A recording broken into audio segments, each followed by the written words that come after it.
자, 그러면은 시간이 됐으므로 저 관훈 초대석 김상원 NHN 대표 초청 관훈 초대석을 시작하겠습니다. 오늘 날씨가 상당히 봄날치고는 매우 쌀쌀한 날씨입니다. 아마 4월 들어 날씨가 이렇게 추운 거는 근래에 처음인 것 같습니다. 하지만 오늘 회의장 분위기는 그렇지 않고 흘끗 달아오른 것 같습니다. 아마 최근 언론계의 큰 고민거리가 되고 있는 네이버 뉴스 스탠드 도입과 관련이 있지 않을까 이렇게 생각합니다. 하지만 우리 클럽이 우리 김 대표님을 초청한 것은 뉴스 스탠드라는 눈앞의 현안 때문은 아니었습니다.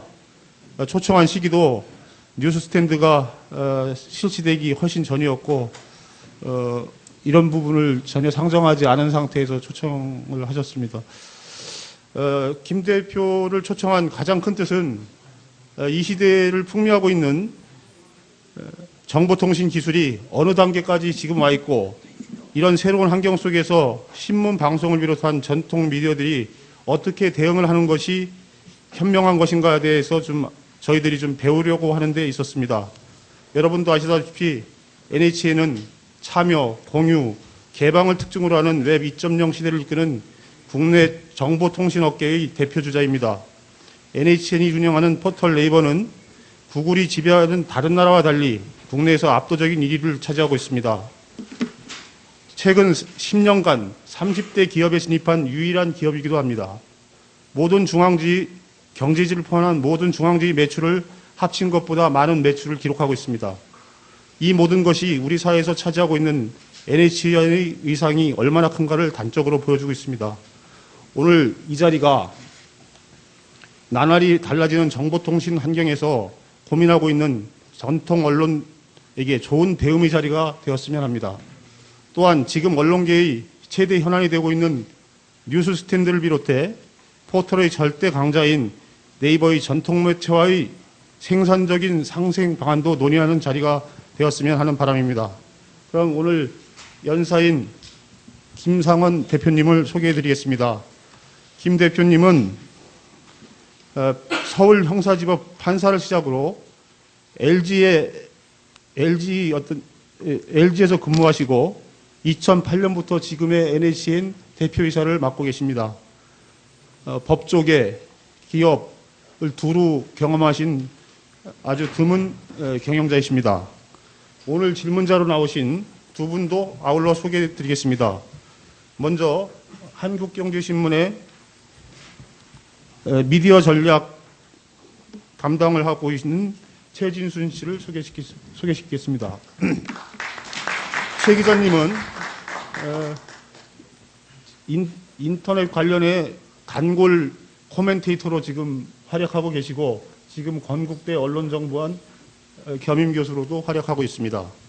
다음은 김도식 SBS 부장님을 소개해 드리겠습니다. 김 부장님은 로스앤젤레스 특파원을 하셨고 이전까지 편집 2부장을 하시다가 지난해부터 SBS의 온라인을 담당하는 뉴미디어부 부장을 맡고 있습니다. 오늘 좋은 질문을 하실 것으로 두 분께 기대하겠습니다. 그럼 먼저 김 대표님을 소개해 드리겠습니다. 김 대표님께서 그럼 지금부터 강연이 있으시겠습니다.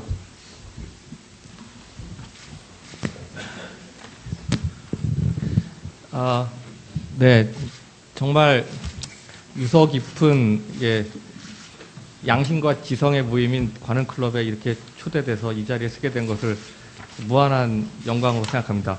제가 좀 아까 저도 당황스럽고 정신이 없어서 제가 소개할 때 제가 일어서 인사해야 되는 걸 잊어버렸었는데 지금 다시 한번 인사드리겠습니다.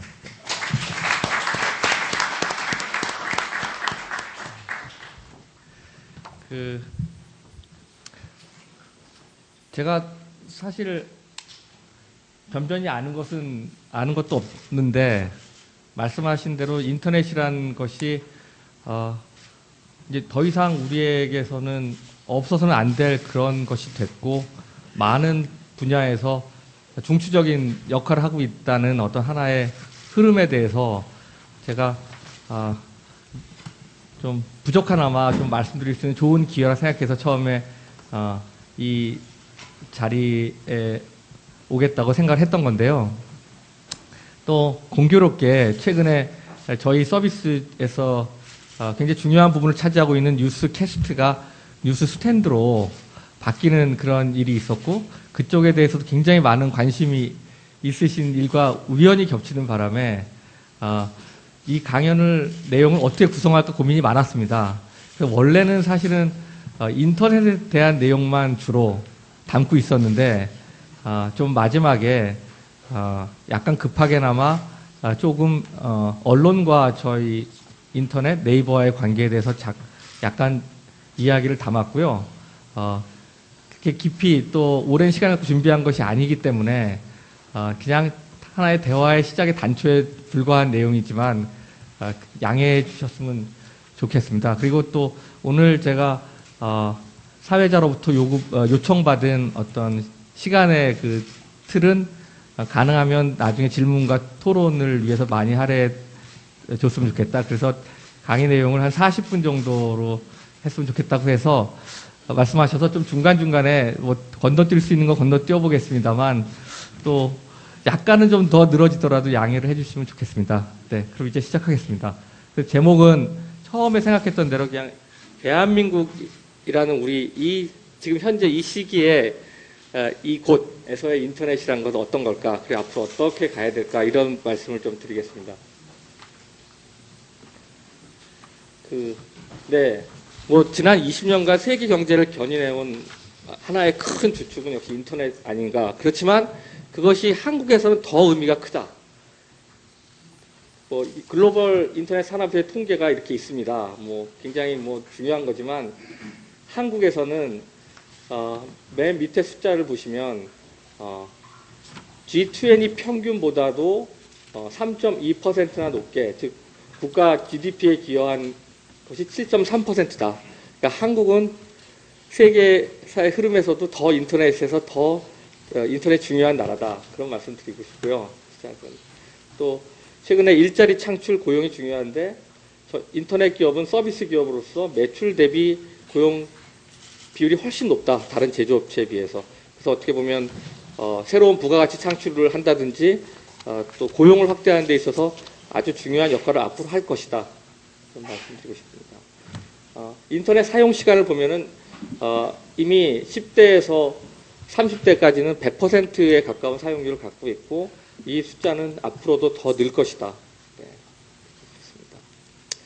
그렇습니다. 매체 사용 시간에 있어서 작년에 처음으로 지상파를 넘었습니다. 여기 보시면은 네, 그러니까 인터넷이 스크린으로 차지하는 게 지상파를 넘었고, 다만 케이블 TV와 IPTV를 합할 때는 아직은 작지만 이제 지상파를 넘어서는 거가 됐다. 이렇게 말씀드릴 수 있고. 하지만 인터넷이 정치, 사회, 문화적으로 의미가 있다고 또는 또 문제를 던지는 부분은 뭐냐 하면 개인의 재발견이 가능한 것 아닌가. 네. 과거에는 뭐랄까 시장에 전면으로 나서거나 뭐 자기를 표현해서 그것이 널리 알려지기 어려웠던 그런 개인들 또는 소상인들, 그런 사람들이나 또 인디 뮤지션들, 그냥 뭐 홍대 카페에서 혼자 노래를 부르고 뭐 끝났을 거라든지, 또는 집에서 블로그를 올리는 사람이라든지, 이런 작가들도 어떤 인터넷이라는 플랫폼을 통해서 큰 시장 내지는 작지만 또 널리 사람 만날 수 있는 롱테일 시장의 가능성을 발견했고, 그것이 뭐 트위터나 뭐 이런 것을 통해서 점점 정치, 사회, 문화적으로 개인들이 주류로 올라올 가능성이 생기는 그런 플랫폼이다. 네. 지금까지의 인터넷의 큰 하나의 흐름이면 한국의 특수성은 뭐냐? 한국 특수성은 토종 기업들이 미국 기업에 맞서서 대한민국의 인터넷 트렌드를 선도했다. 그런 말씀드리고 싶습니다. 참고로 IT 기업의 추세를 보면, 판도를 보면 거의 팍스 아메리카나라고 할 수 있습니다. 뭐 제조업체긴 하지만 애플의 시가총액은 당연히 세계 1위고, 검색은 구글이 전 세계 점유율 93%를 갖고 있습니다.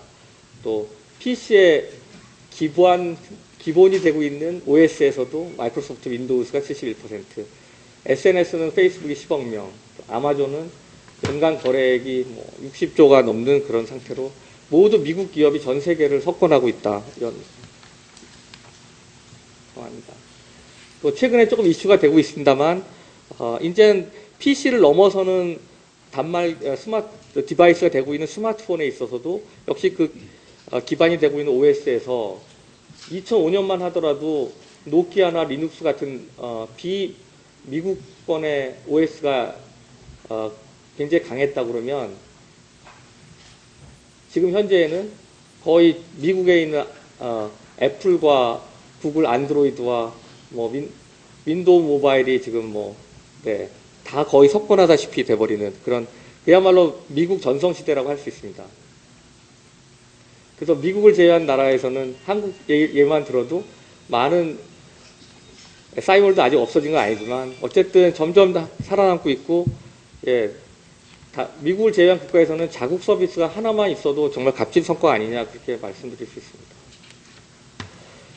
한국에서 이러한 특수 상황이 벌어졌던 원인은 뭘까에 대해서 저는 세 가지 말씀을 드리고 싶습니다. 하나는 발달된 IT 통신 인프라가 있고 빠른 스마트 디바이스가 보급이 됐다. 또 이용자들에 있어서도 새로운 것을 굉장히 빨리 받아들이는 문화가 있다. 또 서비스 기업의 입장에서도 정말 인간에 대한 또 자국 문화에 대한 이해를 중요하게 생각하는 그 사용자 만족을 정말 최고로 치는 그런 기업들이 노력한 게 있다. 그래서 이런 것들이 합쳐져서 정말 사용자들의 선택을 받으면서 저희 스스로의 가치를 증명해 왔다고 생각합니다. 좀 더 자세히 부연해 말씀을 드리면 저희 스마트폰은 아이폰 쇼크라고 얘기되는 그런 현상이 2009년에 있었는데 그 전까지 다른 나라에 비하면 아이폰이 보급이 늦게 되었지만 일단 도입되자마자 정말 가파른 속도로 보급이 되고 있습니다. 현재 전체 폰의 60%가 스마트폰이고 월별 휴대폰 구입자도 3G에서 4G로 바뀌는 속도도 정말 전 세계를 아주 압도하게 빠르고 있습니다. 아마 좀 지나면 4G의 비율이 3G를 넘어설 수 있고 스마트폰 사용자 수는 절대수로도 세계 7위지만 LTE 사용자는 절대수가 2위고 스마트폰 보급률은 일본에 이어서 2위를 차지하고 있습니다. 재미난 통계가 며칠 전에 발표가 됐었는데요. 휴대전화 교체율이 한국이 세계 1위인데 너무너무 압도적이고 선진국과는 거의 비교할 수 없을 정도입니다. 즉 약정 기간에 관계없이 교체하고 있는 게 빠르니까요. 정말 대단한 나라인 것 같습니다. 이런 IT 통신 속도 디바이스에 덧붙여 과연 네이버가 왜 선택을 받았을까 생각해 볼 때 저는 이 그림 한번 찾아봤는데 우리나라의 전통 손님 대접 상입니다. 두 사람을 위해서 굉장히 다양한 음식을 이렇게 한꺼번에 잘 차려 놨습니다. 여기는 굉장히 또 장점이 있죠. 일단 내가 전체 먹을 수 있는지를 볼 수 있고 그 중에서 본인이 좋아하는 걸 골라서 먹을 수도 있습니다. 고기를 좋아하면 갈비를 먹으면 되고 생선을 좋아하면 이렇게 먹을 수도 있고 또 서로 공평하게 모두 똑같은 밥상에 앉아 있구나 그런 느낌도 이제 갖고 있고 이런 것이 한국에서 밥상의 모습을 가졌다는 것은 뭔가 우리 문화에는 이런 것에 대한 DNA나 속성이 있지 않나 하는 생각을 해보는데요. 저희 서비스를 페이지를 펴보면 이런 모양인데 저는 그냥 제 느낌입니다만 뭔가 유사성이 있지 않았나 이런 생각을 좀 해봅니다. 굉장히 뉴스부터 검색부터 뉴스, 다양한 UCC, 정보들, 쇼핑 이런 것들이 쭉 있고 광고도 있습니다. 이렇게 그에 비하면 서양 요리는 되게 이제 한 번에 한 접시가 나오는 코스 메뉴가 많고 되게 깔끔하게 단품인 거죠. 그리고 메뉴도 각각 주문하는 경우가 많지 않습니까? 나는 이걸 먹게, 당신은 뭘 먹겠냐, 다른 메뉴를 그때그때 받아 먹는 건데 굉장히 뭔가 다른 것 같습니다. 근데 저희 모델이 굉장히 가치가 있어 보이는 게 최근에 구글의 부사장을 하다가 새로 사장으로 마리사 메이어가 야후를 갔는데 야후에 가서 많은 개편을 했습니다만 거의 저희 모델과 비슷한 모델을 만들어 왔습니다. 이런 사진의 위치까지 되게 비슷하게 만들었고 이게 지금 말썽 많은 약간의 실시간 급상승 검색어인데 저희는 여기다 보여주고 있습니다만 야후는 거기서 10개를 다 보여주고 있습니다. 여기가 전부 뉴스입니다, 지금. 주로 통신사의 뉴스이고, 여기 날씨 이런 걸 보여주는데, 저희가 여기서 그걸 보여주고 있는데, 굉장히 유사한 틀을 보실 수 있을 겁니다. 네. 그래서, 상당히 저희가 만든 모델이 어떻게 보면 또 세계에서도 인정받을 수 있는 모델일 수도 있다, 이런 말씀 드리고 싶고요. 저희 NHN은 어떻게 보면 제가 조금 변명을 한다고 그러면, 저희는 정말 벤처 신화의 상징이라고 생각하고, 저희만이 잘 되는 것이 아니라 또 다른 그런 성공을 제2의 NHN, 제3의 NHN을 만들어내는 자양분이 될 수 있다고 생각합니다. 아까 소개에 나왔지만 저희 30대 시가총액으로 30대 기업을 보면은 NHN은 유일한 기업입니다. 저희 창업한 지 14년 됐습니다만 나머지 30대 기업은 공통적인 특성이 있습니다. 전부 재벌 기업들의 자회사들입니다. 그러니까 관련 삼성이나 현대, LG, 뭐 다른 약간의 기업들. 또 하나는 KTNG라든지 한전과 같은 국영기업이 민영화된 기업들입니다. 마지막으로 하나 있는 것은 은행들입니다. 메가뱅크의 차원에서 자산이 되게 커진 기업들. 네. 그러니까 어떻게 보면 한국 사회는 사실은 청년의 꿈을 얘기하지만 굉장히 닫힌 사회일 수 있습니다. 그러니까 창업을 해서 이렇게 올라가기 어떻게 보면 굉장히 어렵다고 할 수 있습니다. 미국 같은 데를 보면은 IT 기업 시가총액을 볼 때 구글이라든지 이베이, 페이스북, 또 중국의 텐센트 이런 기업들이 굉장히 상위권에 올라와 있습니다.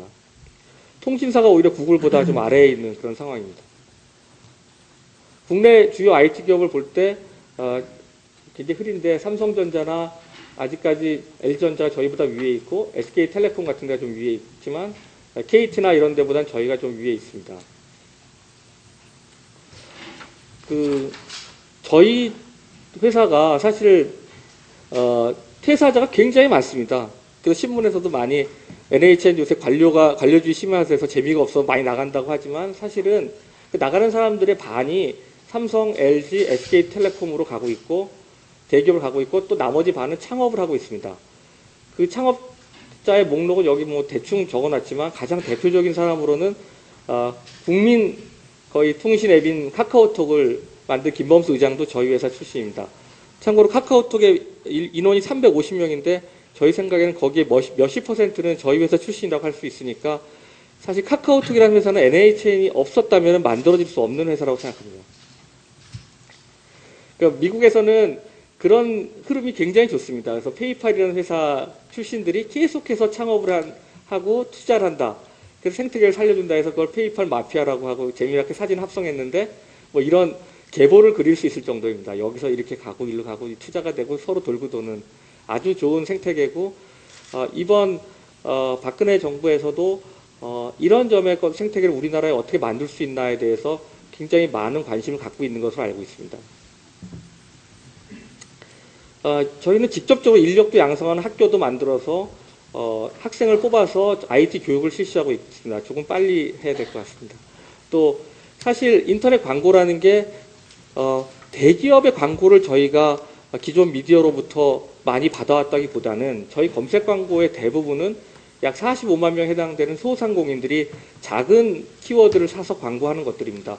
예컨대 뭐 큰옷 쇼핑몰이라든지 대천김, 뭐 펜션, 뭐 약간 긴팔 수영복 이런 어떤 아주 특이한 소규모 가래공업적인 걸 만들면서 키워드를 팔아서 하는데 이 키워드 광고가 하나에 불과 700원에서 1,500개 안 되고 있습니다. 이런 사람들에게는 네이버를 통하면 정말 전 국민을 바로 상대로 그것도 긴팔 수영복을 찾는 사람에게 바로 광고할 수 있고 만날 수 있는 그런 장을 제공하고 있는 거죠.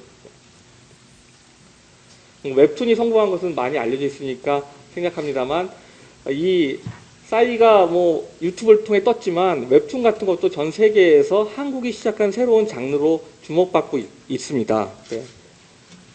그래서 뭐 웹툰 더 나가서 웹소설도 저희가 이제 새로 한번 젊은이들에게 이런 길을 좀 열어봐주자 했는데 이 서비스 오픈하자마자 첫날 작가 4,000명, 작가 지망생 4,000명이 여기에 글을 올렸습니다. 아까 말씀드렸던 개인의 재발견 같은 것들이 가능한 그런 거라고 할 수 있는 거죠.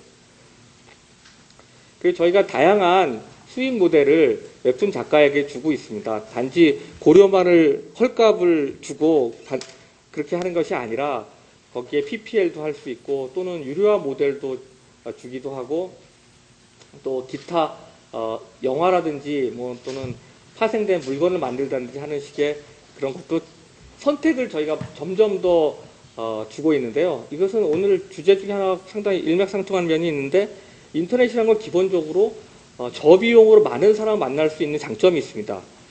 그 다음에 그것을 어떻게 수익 모델 할 것이냐, 비즈니스 모델 어떻게 찾을 것이냐가 인터넷을 둘러싼 가장 중심적인 화두인데 그것이 카카오톡이 시작하고 있는 카카오 페이지 유료화 될 수도 있고 뭐 기타 여러 가지가 있을 수 있는 것 같습니다. 오늘 나중에 말씀드릴 언론과 또 네이버, 포털, 검색과의 관계에서도 그런 것이 굉장히 중요할 수 있다고 생각하고요.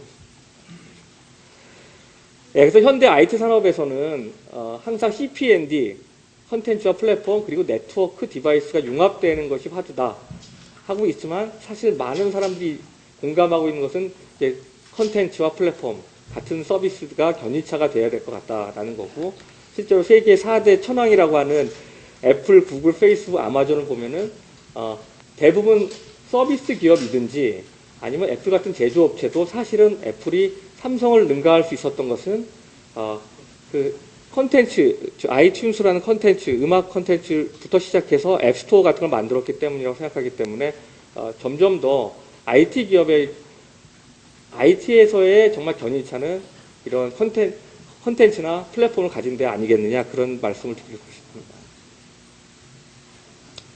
항상 저희가 시장 지배적 사업자냐 하는 논란이 있습니다. 조금 NHN을 위한 변명을 하면 사실 저희는 부가통신 사업자입니다.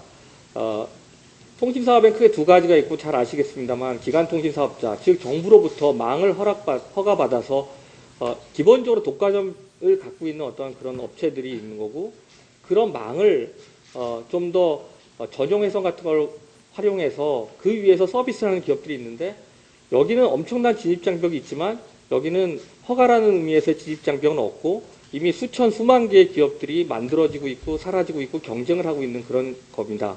그리고 또 망을 절대로 공짜로 사용하는 것이 아니라 전용 회선을 쓰고 인프라를 받고 거기에 비용을 지불하는 구조이죠. 근데 이제 최근 들어서 많이 논란이 됐던 거는 이게 없이는 부가통신이랑 서비스가 없는 건데 여기가 수익이 높고 여기에 수익이 오히려 없지 않느냐 뭐 이런 얘기가 많이 되고 있습니다. 그렇지만 사실 보면은 매출과 이익을 비교해 보면 통신 3사의 작년 매출액은 46조이고 그 회사의 저희 인터넷 기업 3개 NHN 다음 SK컴즈의 매출액은 3조 정도에 불과합니다.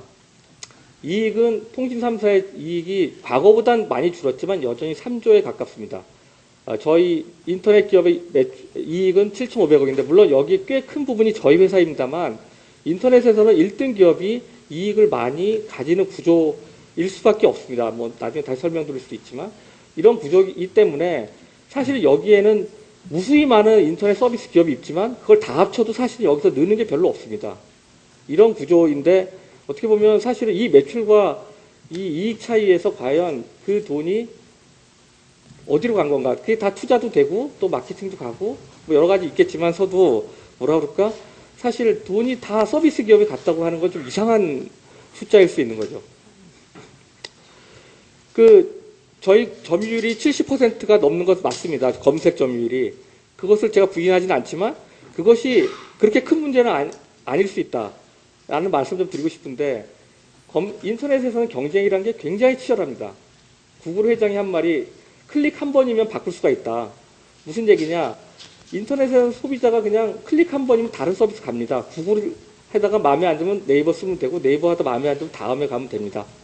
근데 이상하게 쏠림이 생깁니다. 그 쏠림이 생기는 이유는 뭐냐 하면 다른 데 가기가 어려워서가 아니라 그 서비스에 대해서 그 70% 사람이 대략 만족한다는 의미란 거죠. 그래서 당연히 쏠림 현상이 있는 거고 저희 내부 통계를 보면은 서비스의 퀄리티가 1% 정도가 차이가 나면은 점유율에서 약 10% 차이가 난다는 통계가 있습니다. 그러니까 저희가 구글보다 한 3%만 좋다고 그러면 30% 이상 차이가 나는 거죠. 그건 너무나 간단한 비교에 의해서 할 수 있는 거니까. 그 쏠림 현상은 너무너무 당연한 거고 그래서 구글이 전 세계를 93%를 차지하고 있는 거고 페이스북이 10억 명이 될 수 있는 거라고 생각합니다. 그래서 구글과 저희를 비교해보면 저희는 아직 정말 조적지열인 회사인 게 구글은 전 세계 검색의 93%를 갖고 있습니다. 나머지 중에는 바이두가 중국의 모든 사람이 쓰는데 5%이고 저희는 불과 아더스 0.5%에 들어가는 국제적인 관점에서는 정말 존재가 없는 회사입니다. 근데 미국에서는 여전히 구글은 독점방지법 위반을 안 했다고 계속 잘 해줍니다. 구글의 전 세계 점유율을 보시면은 다 90%인데 한국만 3%입니다. 그러니까 이걸 보면 이 그림을 해석할 때 여기를 보는 사람들은 야 구글이 전 세계 독점안이 문제다라고 말을 하고 여기만을 보는 사람들은 한국에서 네이버가 독점인이 문제라고 말을 합니다. 저희 네이버가 그런 일을 해왔던 것에 대해서는 뭐랄까 굉장히 다양한 가치를 창출해왔다고 생각합니다. 뭐 여러 가지 서비스를 좀 더 빨리 진행하겠습니다. 뭐 저희가 세계에서 제일 큰 백과사전을 지금 만들고 있습니다. 네. 1년에 몇백억을 쓰고 있는데 이것들이 모두 사실은 우리나라 사람들의 지식을 넓혀주고 경쟁을 넓혀준다고 생각합니다. 그냥 이런 것을 우리나라 기업이 아니고서 만들어줄 수가 없다는 그런 거죠. 저희 책임감과 또 자부심이기도 합니다.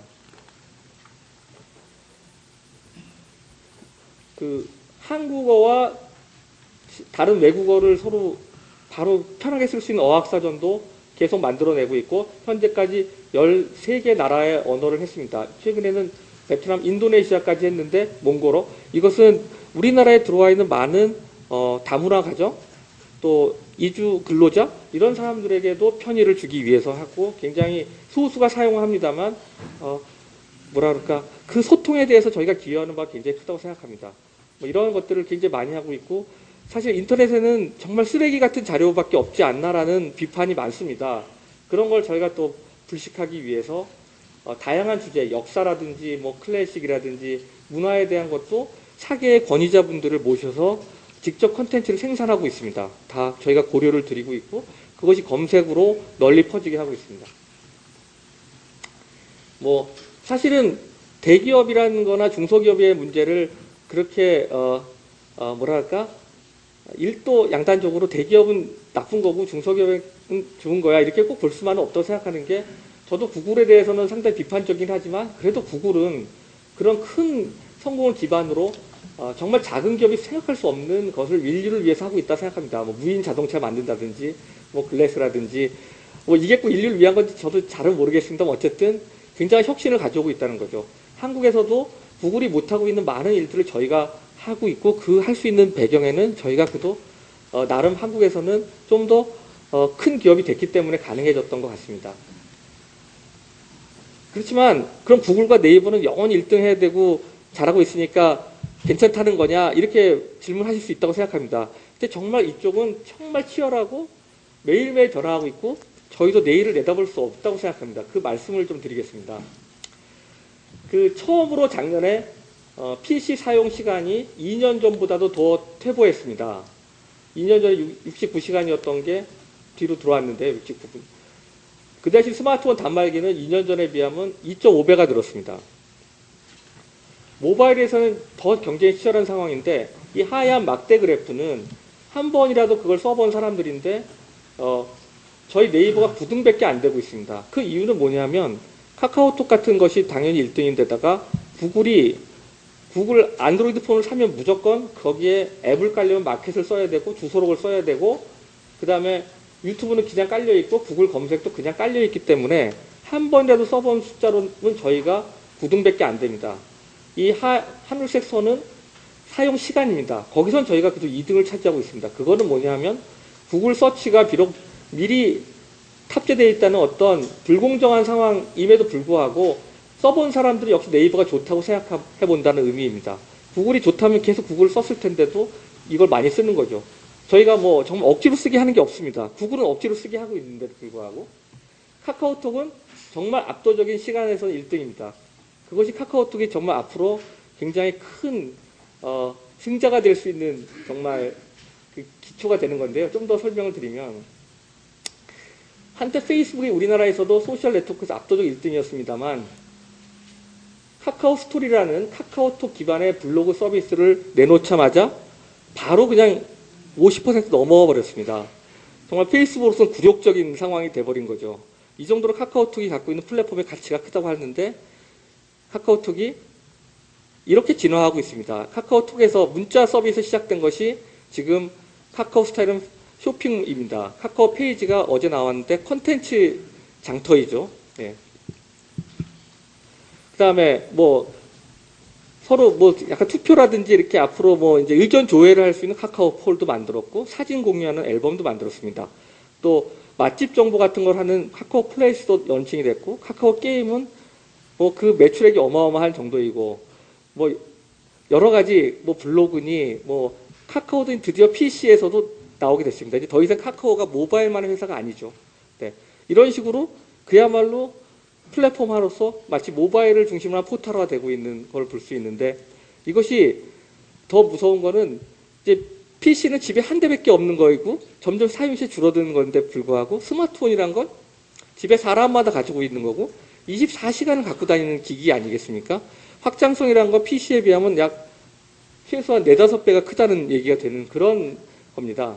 그래서 카카오톡이 돈을 어떻게 벌 거냐라는 그 고민이 많았었는데 불과 작년 9월에 게임을 런칭함으로써 수익에서의 걱정을 불식시켜 버렸습니다. 뭐 저희 회사는 아닙니다만 그 카카오톡이 매출이 이렇게 약하다가 작년 한 해에 460억으로 뛰었는데 그것이 9월에 런칭했던 애니팡이라는 게임을 필두로 한 게임에서 나온 매출이 거의 대부분 70% 정도 넘는 것으로 알고 있습니다만 게임 플랫폼 수익 또 온라인 광고 플랫폼으로서 또 커뮤니케이션의 도구인 이모티콘이라든지 스티커를 파는 것으로서 이미 흑자로 돌아선 지가 오래됐고 올해는 이 매출이 약 잘 되면 10여 배가량 늘 수도 있고 이익도 늘 수 있다. 그래서 심지어 증권가의 애널리스트들이 좀 후하게 치면은 올해 상장을 한다 그러면 5조 정도는 되지 않나 시가총액이.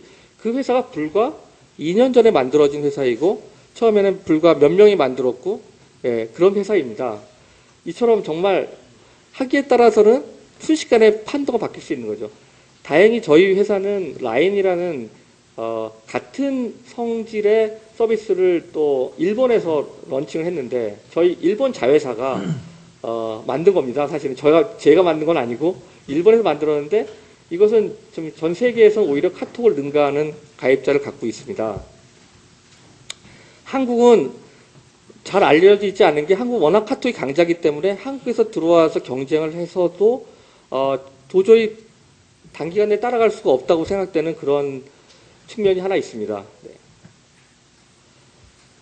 또 하나의 문제는 PC에서는 뭘 찾기 위해서 무조건 네이버로 들어갔는데요. 네이버에서 뭐 다 찾아봤습니다. 예컨대 잠실에서 치킨집을 찾겠다면은 네 이렇게 찾았죠. 무조건 네이버에서 찾고 갑니다. 대한항공 가게도 그렇게 가는데 모바일에서는 스마트폰에서는 하나하나의 부분적인 앱이 있습니다. 배달의 민족이라고 역시 저희 회사 디자이너 출신이 나가서 만든 앱인데요. 그냥 스마트폰에서 배달의 민족 치고 그 애플리케이션 열고 치킨 들어가면 바로 자기 동네가 뜨기 때문에 바로 자기 집에서 제일 가까운 치킨집이 뜹니다. 이걸 저희 네이버 앱을 들어와서 잠실 치킨을 치고 손으로 하는 건 바보죠. 즉 검색이라는 것은 이미 모바일에서는 이미 행태가 바뀌어버렸다. PC에서 하는 건 다르다는 겁니다. 그런데 그렇다면은 예컨대 이런 얘기죠. 모바일을 검색해서도 여기 네이버 검색 점유율이 70%라고 말하는 거는 네이버와 다음 구글을 비교하는 건데 그거 말고도 수많은 앱에서 검색이 일어나고 있는 상황이면은 그런 시장 획정은 잘못됐다는 얘기라고 할 수도 있는 거죠.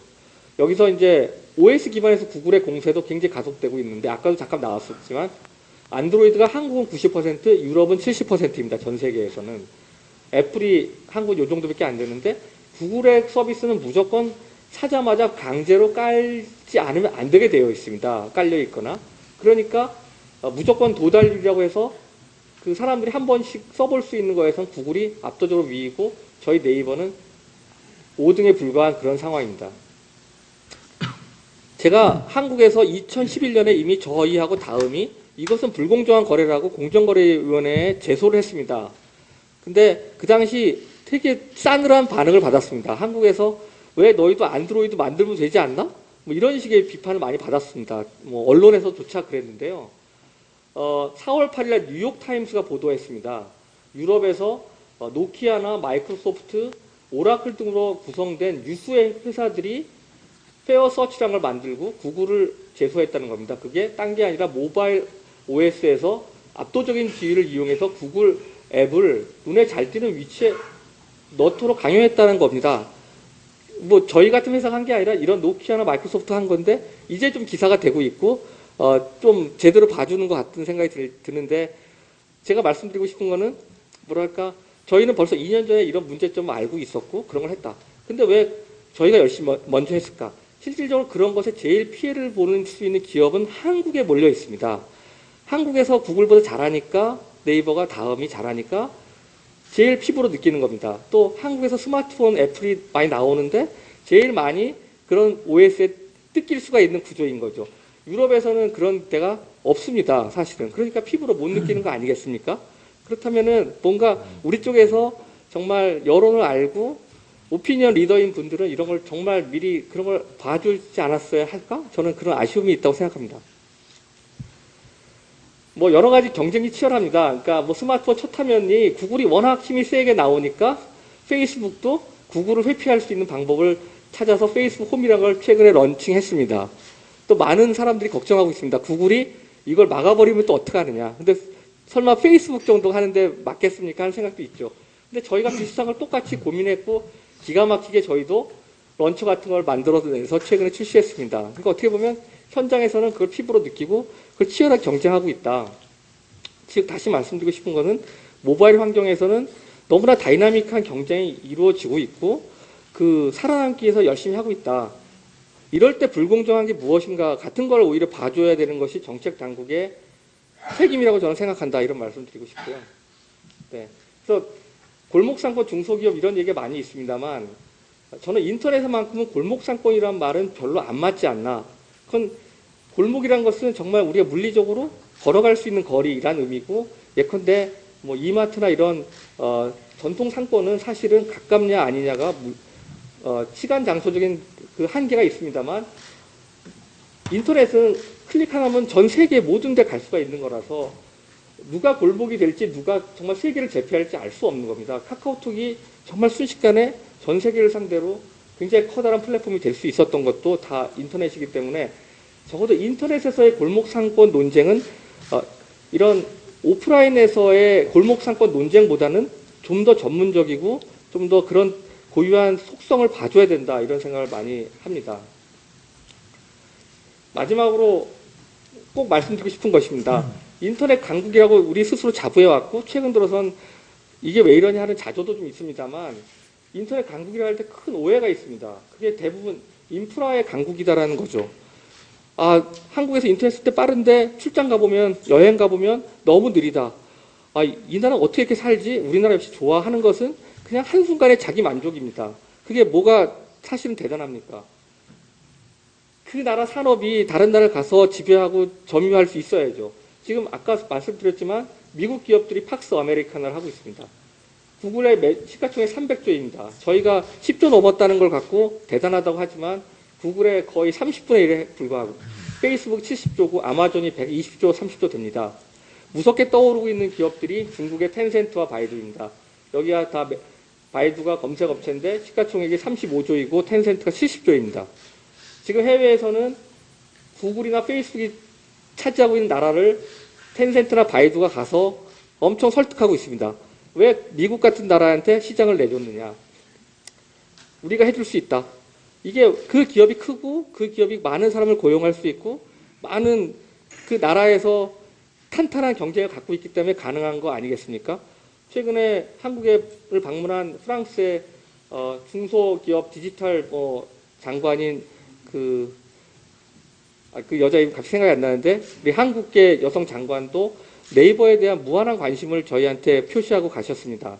즉 한국에서 어떻게 구글을 이기고 있는지가 참 궁금하고 프랑스에 정말 필요한 것이 아니냐 그런 말씀을 하셨다고 들었습니다. 그러면 인프라 강국이 되려면 그 나라의 기업이 전 세계로 나가서 그 나라를 다른 나라를 석권할 수 있는 게 인터넷 강국 아니겠습니까? 그러니까 저희가 처음으로 라인이 세계 회원수를 1억 3천만을 넘기고 있는 상황인데 그럼 한국이 잘할 수 있는 근거가 뭐냐? 라고 물으신다면 저는 이런 말씀 드리고 싶습니다. 저 국민학교 다닐 때부터, 초등학교 다닐 때부터 학교에 가면 한국은 불쌍한 나라다. 부존자원도 하나도 없는 나라고 국가가 분단 상황이다. 막 이런 얘기를 들으면서 열심히 수출하자. 이런 얘기 배웠습니다. 그러니까 지금도 서비스 산업 수출할 수 있습니다. 근데 저희가 인터넷 산업으로 부존자원이 많은 나라입니다. 왜냐? 인터넷 서비스가 강하게 나오려면요. 빠른 인프라를 가지고 빠른 속도에 살 수 있다는 걸 미리 해보는 게 되게 중요합니다. 그걸 안 해본 나라들은 그걸 상상을 못해요. 우리의 상상력의 한계는 정말 속도의 한계와 맞닿아 있는 거죠. 또 디바이스도 속도가 빠르고 품질이 좋은 게 나와야 됩니다. 아, 이렇게 좋은 디바이스라면 이런 좋은 게임을 만들 수 있어. 이런 걸 해볼 수 있지 않습니까? 한국은 정말 삼성전자, LG전자, 펜텍이 치열하게 경쟁하면서 좋은 단말기를 국민들에게 막 제공하고 있습니다. 또 정말 제일 빠른 얼리 어답터들이 있습니다. 그 이용자들이 세계에서 휴대폰을 바꾸는 비율이 제일 높지 않습니까? 그냥 새 거 나와주면 금방금방 새로 바꾸고 써봅니다. 치열하게 좋은 거 써가지고 비판해주고 그걸 또 열심히 하는 경쟁 업체들이 있습니다. 이게 삼박자 맞아서 저는 처음으로 카카오톡이나 라인 같이 지금 세계에서 주목받는 인터넷 기업이 나왔다고 생각합니다. 저희가 페이스북처럼 10억 명 회원 되지 말란 법이 없습니다. 올해 안에 2억 명 충분히 넘길 수 있다고 생각합니다. 한번 불이 붙으면 5억, 10억 금방 갈 수 있다고 생각합니다. 네. 여기는 뭐 좀 생각하겠습니다. 그 인터넷 특성에 따라서 좀 패러다임, 즉 인터넷 같은 게 자라나고 있을 때는 그것에 대해서 좀 신장하는 것이 필요하다 이런 말씀이고요. 네, 이건 뭐 좀 생략하고. 네, 그리고 이제 좀 더 뉴스 서비스에 대해서 한 말씀을 드리겠습니다. 네, 2009년 1월에 뉴스캐스트를 도입했습니다. 잘 아시겠지만 여기 화면을 안 띄워도 되겠죠? 뉴스캐스트는 다 아실 테니까. 네, 안 넘어가죠? 네. 그 사실 뉴스캐스트를 도입하기 전에 저희가 굉장히 상생 차원에서 2006년에 어떤 걸 했었냐면 아웃링크란 걸 처음으로 먼저 시작했습니다. 즉 검색 결과 나타나는 뉴스에다가 요 파란 글씨를 누르면은 그 해당 언론사의 홈페이지에 그 기사 페이지로 가게 하는 거죠. 그 전까지는 다 네이버 내에서 그의 그 사용이 소비됐다면 이때부터 2006년부터 이미 검색에서는 아웃링크가 됐었습니다. 근데 또 한편으로는 그 네이버 첫 화면에 뉴스가 있었는데 그것을 저희가 편집해서 고르다 보니까 굉장히 많은 비판이 있었습니다. 신문 글자가 잘 보이실지 모르겠습니다만 뭐 포털 업체들 사면 초과다 뭐 하면서 여기 보면은 포털은 잣대를 밝혀라 왜 그 뉴스를 뽑았나 이런 식의 같은 비판이 굉장히 많았습니다. 사실은 저희가 예상했던 것보다 많은 뉴스가 네이버 메인 화면에서 소비되고 있는 그런 상황에 대해서 저희도 그 뉴스를 어떤 걸 선택하느냐 또 그 뉴스가 과연 맞는 팩트에 기반한 것이냐라는 것이 점점 어려워졌고 이런 비판을 또 고려해 볼 때 또 상생 차원과 이런 걸 합쳐볼 때 뉴스캐스트를 도입하자 그런 결정을 내렸던 거고요. 그런데 이제 최근에 또 뉴스 스탠드라고 해서 전혀 같은 자리이지만 다른 모양의 서비스를 도입했는데요. 그 배경을 말씀드리면 아까 말씀드린 뉴스 캐스트를 도입했을 때 처음에는 굉장히 반응이 좋았습니다. 그 시작하자마자 뉴스 UB도 늘고 PB도 늘었습니다. 왜냐하면 당연히 첫 화면 소비되는 이용자 트래픽을 바로 언론사로 넘겨드렸기 때문입니다. 그래서 사실은 그 후로 그냥 이게 한번 중간에 주제별 보기가 도입돼서 떨어진 적이 있습니다. 여기서 도입했는데 이렇게 쭉 늘어서 가다가 떨어졌지만 최근까지는 다시 계속 올라오는 전체적인 추세를 유지하고 있어서 상당히 큰 상승에 기여했다고 생각합니다. 언론사들의 반응을 참고로 그때 보시면은 뉴스캐스트 3개월 됐는데 언론사 트래픽이 최대 10배가 늘었다는 기사. 또 언론사들이 온라인 분야에 대한 인식을 전환하는 계기가 되었다. 또 언론과 포털의 상생관계를 보여주는 사례라고 할 수 있다는 식의 굉장히 칭찬의 기사가 그때는 상당히 많았었습니다. 그런데 이게 시간이 가면서 이제 선정적 편집 등으로 인해서 이용자 불만이 굉장히 늘게 된 것이죠. 그러니까 언론사 간의 트래픽 경쟁이 심화되면서 선정적 편집이 늘고 이용자가 항의하는 게 늘어나는 상황이 계속 반복되고 있습니다.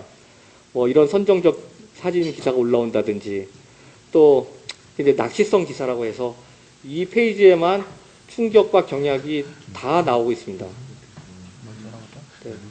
네. 거기서 저희 페이지 회사 안에 있는 글을 올려놓은 건데 정말 너무하다, 뭐 네이버를 떠나렵니다, 보이지 않겠습니다, 이런 항의가 늘 늘었고요. 이것에 대해서 저희가 다양한 노력을 했습니다. 옴부즈먼 위원회라는 걸 해서 사회 유명한 분들께 어떤 뭐 검토 및 권고를 받은 적도 있고, 또 주제별 보기를 도입해 본 적도 있고, 시민 모니터링을 발표해서 지금까지 하고 있는데, 그 추이를 보시면 항의는 사실은 굉장히 많았고 매일 조금 줄어든 추세가 있습니다만 여전히 많이 있습니다. 근데 그 추세를 자세히 보시면 아예 제거 조치를, 너무 심해서 이건 아예 내려라 하는 결정이 많았고, 그거 말고 그 사실은 언론사들이 이것에 대해서 굉장히 많은 또 반발을 하셨고, 거기도 일리는 있다고 생각합니다만, 저희가 제거 결정보다는 수정 요청을 굉장히 많이 드리고 있습니다. 그 위원분들이 그 수정 요청은 굉장히 많이 늘고 있습니다. 이런 상황이고, 뭐 이게 그걸 다시 요약한 거니까 생략하겠습니다. 이런 얘기입니다. 그러면 자, 이제부터 어떤 건설적인 생각을 저희가 내놓을 수 있느냐 이렇게 물어보신다면, 저는 두 가지 키워드, 세 가지라고 할 수 있는 상생과 혁신, 그리고 미래를 만들어 가자, 이런 말씀을 원론적이지만 드리고 싶습니다. 상생을 보면 사실 저희는 언론과의 적이었던 적이 저는 없다고 생각합니다. 저희가 근본적으로 언론과 적이 되고 싶은 생각이 없다고 생각합니다. 뭐 별건 아니겠지만 언론진흥재단의 아쿠아 프로젝트에 대해서도 저희가 지원을 해왔었고, 무엇보다 가장 큰 상생이라고 할 수 있는 트래픽을 제공하는 것들을 꾸준히 해왔고, 뉴스 스탠드도 여전히 트래픽을 제공하는 모델입니다. 또 유료화 지원 및 광고 수익 배분에 대해서도 적극적인 생각을 갖고 있습니다. 즉 이번에 오픈한, 즉 신문의 진정한 지면의 편집 가치를 보여주는 오늘의 신문 서비스를 런칭을 했고, 그 다음에 이게 요번에 뉴스 스탠드에서 생기는 뷰어 아니겠습니까? 이 뷰어에 이제 광고를 적절히 배치하면 그 뷰어를, 광고 수익을 해당 언론사와 나누겠다, 이런 원칙을 정해놓고 있습니다.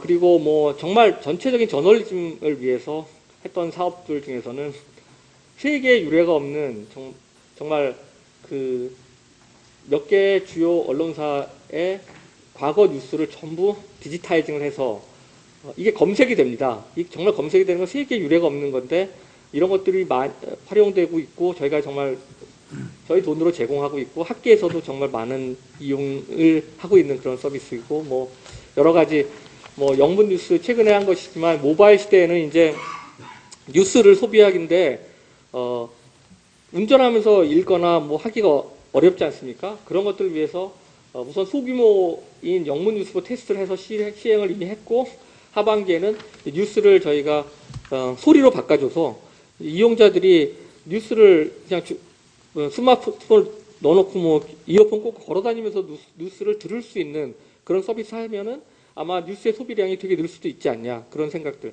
여러 가지 이런 기술을 활용한 혁신에서도 저희가 뭔가 더 해보고자 한다, 그런 생각들을 좀 말씀드리고 싶고요.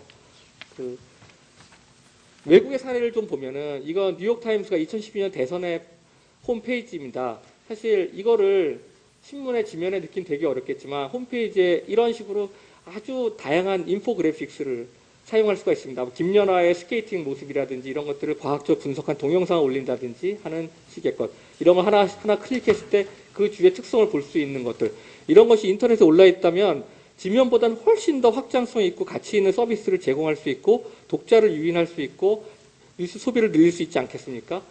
뭐 이런 것들이라든지. 그러면서 거기에 기반해서 월스트리트저널의 뉴욕타임스는 이미 오래전부터 유료화를 진행해서 거의 안착하고 있고, 워싱턴 포스트도 최근에 유료화에 도전을 시작했습니다. 또 자체 뉴스를 소셜이라는 통로를 통해서 많이 소비시키고 있습니다. 이게 월스트리트저널이 페이스북에서 자기네 뉴스를 보여주는 거죠. 이렇게 푸시해서 이용자들이 서로 퍼날릴 수 있게 한다든지요. 최근에 신문에 나서 깜짝 놀랐는데 이런 건 정말 언론사들이 도전으로 보셔야 된다는 겁니다. 그 17살짜리 영국 소년이 그러니까 그 만든 앱인데 뉴스를 400자로 줄여서 할 수 있다는 건데 정말 어처구니가 없는 면도 있습니다. 이게 저작권 침해일 것 같거든요. 그러니까 글이 전체 저작권이 있는데 그걸 줄인다는 건 인격권 침해에 해당되는 건데 저런 걸 만들어서 한다는 거는 하나의 도전으로 또 계속 보셔야 될 거라는 겁니다. 아, 길게 썼다고 꼭 되는 걸까? 사람들은 400자로 줄여서 보겠다는데 그냥 키워드만 뽑겠다고 하는데 하는 식의 도전이 계속 일어나고 있다는 거죠. 그러니까 이것은 네이버만의 문제도 아니고 그냥 우리가 시대가 디지털화되고 있고 인터넷 또는 스마트폰 시대로 가고 있다는 거에서 나오는 기술에 기반한 하나의 도전이라는 관점에서 소개를 드렸고요. 저희와 항상 여러 가지로 입장이 비슷하기도 한 회사가 구글입니다. 그래서 에릭 슈미트 회장이 월스트리트 저널에도 기고도 한 적도 있고 여러 학회나 이런 데 발표한 것들이 있어서 제가 쭉 한번 읽어봤는데 굉장히 저하고 생각이 같을 수밖에 없는 부분들이 있습니다. 예컨대 구글은 콘텐츠 생산자가 아니라 유통 플랫폼이다. 미디어가 양질이 있어야 구글에서 검색에 나올 게 있으니까 서로 공동으로 생존해야 할 수 있는 그런 위치에 있는 거다. 우리는 서로 적이 아니다. 이용자들은 인터넷 정보가 너무 많기 때문에 양질의 콘텐츠를 제공한다면 그것을 더 신뢰할 거고 그런 점에서 기존 미디어가 더 유리한 위치에 있다라고 얘기를 했습니다. 이거는 스티브 잡스도 그 얘기를 했던 거죠. 똑같이. 그래서 한 번은 이때 구글에 대해서 또 비판이 쏟아졌던 게 수많은 개인 블로거들이 구글에 대해서 엄청 비판을 했던 또 웃지 못할 상황도 있습니다. 신문의 어려움은 어쩌면 뉴스 수요가 줄는다는 건 아닐 수도 있다. 우리가 뉴스를 자꾸 안 읽는다. 사람들은 자꾸 그렇게 말씀하시는데 그건 아닐 수 있다. 뭔가 좋은 걸 준다면 읽을 수 있고 더 읽을 수 있다는 건 분명한 거다. 다만 기술적인 문제, 인터넷 특성 때문에 뭐가 문제냐면 돈을 벌 수 있는 모델 같은 것 또는 소비를 어떻게 할 수 있냐는 것이 고민이지 뉴스를 덜 볼 거라는 믿음은 잘못된 거다. 이런 얘기를 하면서 그 온라인에서 미디어 콘텐츠 사용자 늘려보자. 그리고 그 사용자들을 다 상품화 시켜보자. 어떻게 돈을 벌지. 그런데 그것이 전통적인 관점으로 머물러 있으면 절대 안 되는 거다. 예컨대 구독이라는 전통적 관점도 있을 수 있지만 마이크로 페이먼트, 즉 100원, 200원을 놓고 중요한 기사를 볼 수도 있는 거 아니겠느냐. 또 광고도 지금처럼 광고를 하는 게 아니라 그 독자에게 도움이 되는 광고를 해보자. 점점 디바이스가 스마트폰으로 가고 뭐 여러 가지 가면은 그 사람에게 딱 맞는 광고를 할 수 있지 않느냐. 기술의 한계를 극복할 수 있지 않느냐. 뭐 과거의 한계를. 그리고 여기에는 사실 어떻게 보면 약간 그 절묘하지만 이런 제한도 있는 것입니다. 뭐냐면 그 개인정보라든지 어떤 그런 여러 가지 문제에서 사실은 언론이나 이런 데는 굉장히 전통적으로 비판적일 수밖에 없습니다. 그런데 개인정보를 잘만 활용한다면 또 빅데이터 같은 걸 잘만 활용한다면 무한히 정말 인류가 발전하고 성장할 수 있는 길이 있는 거죠. 그런 점에서 언론도 역시 다른 곳에 있지 않다는 겁니다. 같은 위치에 있기 때문에 언론도 그 점에서 그 스스로의 산업을 적극적으로 바라보고 새로운 산업을 창출하는 데 있어서 더 적극적으로 볼 수 있지 않냐. 왜 언론이 개인화된 정보를 할 수 없습니까? 언론이야말로 가장 훌륭한 미디어고 가장 많은 사람들이 소비하는 곳이고 가장 많이 이용자의 취향이 나타나는 곳 아니겠습니까? 그런 것들을 같이 해보자. 그것이 우리가 구글이나 또는 언론사 또는 네이버나 언론사가 같이 혁신을 통해서 그냥 상생하는 것이 아니라 이런 어떤 기술에 대한 서로 협력을 통해서 혁신을 통해서 상생하는 것이고 그것이 우리의 미래가 아니겠느냐. 그래서 에릭 슈미트 씨가 했던 표현을 그대로 빌리면 we라는 것은 정말 구글과 언론사였지만 we are all in this together다 하면서 그 사람이 했던 마지막 그 연설 그 월스트리트 저널 기고 말이 뭐냐면 우리 옛날 노래 중에 비디오 킬 더 라디오 스타라는 그런 노래가 있습니다. 그러니까 비디오가 나오면서 그 라디오에서 떴던 스타들은 죽었다. 예쁜 얼굴이 아니면 안 되고 이제 립싱크 가서 나왔다고 했지만 에릭 슈미트는 비디오 didn't kill the radio star라고 그랬습니다. 인터넷은 아니고 그게 아니라 사실은 더 큰 음악 산업을 창출했다. 뭐 이렇게 얘기를 했습니다. 그러니까 뭐 어떤 그것이 어떤 게 될지는 모르겠지만 제가 말씀드리고 싶은 것은 항상 과거의 틀에서 우리 보지 말고 뭔가 기술, 혁신 이런 걸 통해서 함께 만들어갈 수 있는 것이 무언가를 봐야지 않겠나. 네, 이런 말씀 드리고 그냥 부족하지만 제 말씀을 여기서 마치는 것으로 하겠습니다. 감사합니다.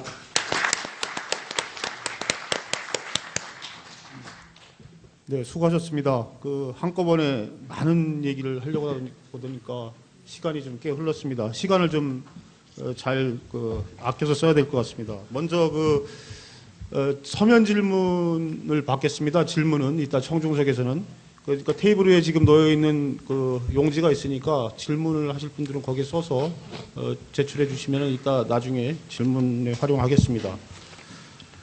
오늘 하여간 일부는 전반적인 인터넷의 흐름에 대해서 말씀하셨고, 2부에서는 뉴스 스탠드와 관련된 어떤 네이버의 어떤 생각들에 대해서 말씀하셨는데, 지금 훨씬 관심 있는 것은 뒷부분이지 않을까 생각합니다. 앞으로 한 달도 아직 안 됐기 때문에 여러 가지 평가는 나중에 나오겠습니다만, 그건 별도로 한번 기회를 주시면 뉴스 스탠드는 꼭 다시 한번 우리 관련하는 기자들하고 한번 그런 기회를 좀 가지셨으면 좋겠고요. 먼저 뉴스 스탠드와 관련해서 우리 김도식 부장님께서 좀 몇 가지 질문 해주시죠. 알겠습니다. 여기 계신 많은 분들이 가장 궁금해하는 점이 뭘까를 생각해서 우선 제가 대표 질문이 될 것 같다는 걸 하나 골랐습니다. 뉴스 스탠드를 실시한 지 한 일주일 정도 지났는데 언론사별로 약간의 차이는 있지만 공통적으로 경험하고 있는 게 트래픽의 큰 폭 감소입니다. 또 이런저런 왜 트래픽이 그렇게 감소했는지에 대한 여러 가지 이유가 있습니다만은 저도 유저로서 사용을 해보니까 UX, 유저 익스피리언스라는 사용자 경험이 상당히 불편합니다.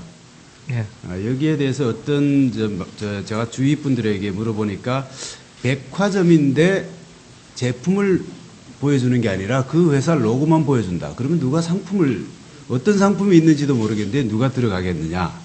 이런 비유까지 하셨는데 전반적으로 공통적으로는 유저 익스피리언스가 상당히 불편하다. 이건 네이버 쪽에서 시급히 수정해야 되는 것이 아니냐 이렇게 지적들을 하시는데 거기에 대한 계획 혹은 스케줄 일정이 있으신지 여쭤보고 싶습니다. 바로 질문을 바로 네.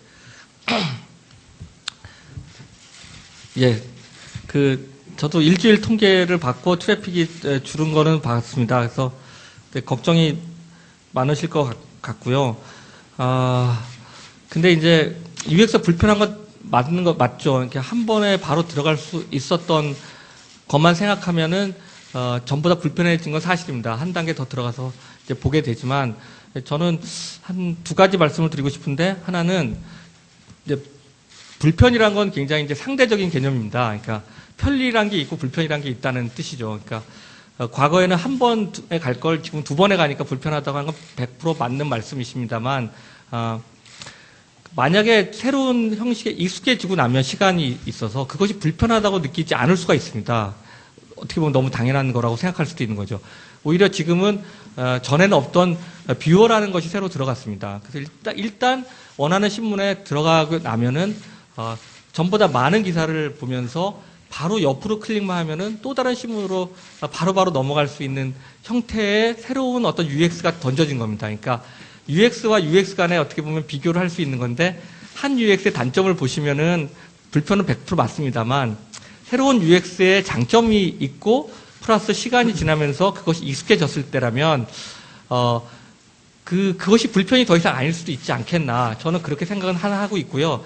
그런 단적인 사례로 아까 나왔었지만 저희가 2010년에 선정성을 좀 어떻게 보면 문제를 해소해 보고자 주제형이라는 걸 도입했을 때 전체적으로 비슷한 모양인데도 불구하고 트래픽이 거의 40%가 하루에 급감했는데, 그 트래픽을 도로 회복하는 기간이 대략 6개월 정도 걸렸던 거로 생각합니다.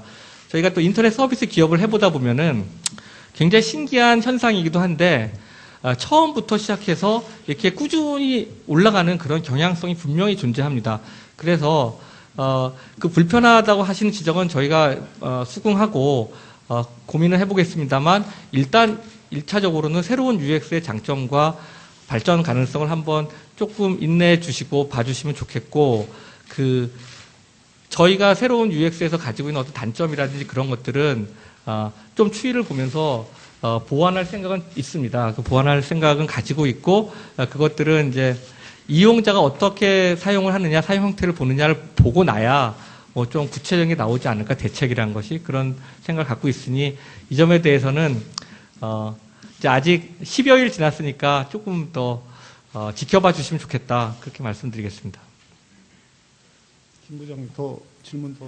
먼저 제가 한 가지만 좀 더 말씀을 드리면 죄송합니다. 이제 그 와이드 뷰어가 일단 넓어지지 않았습니까? 그 넓어졌을 때 일단은 거기에 방문해준 이용자를 굉장히 중요하게 여기셔야 될 것 같다고 저는 생각합니다.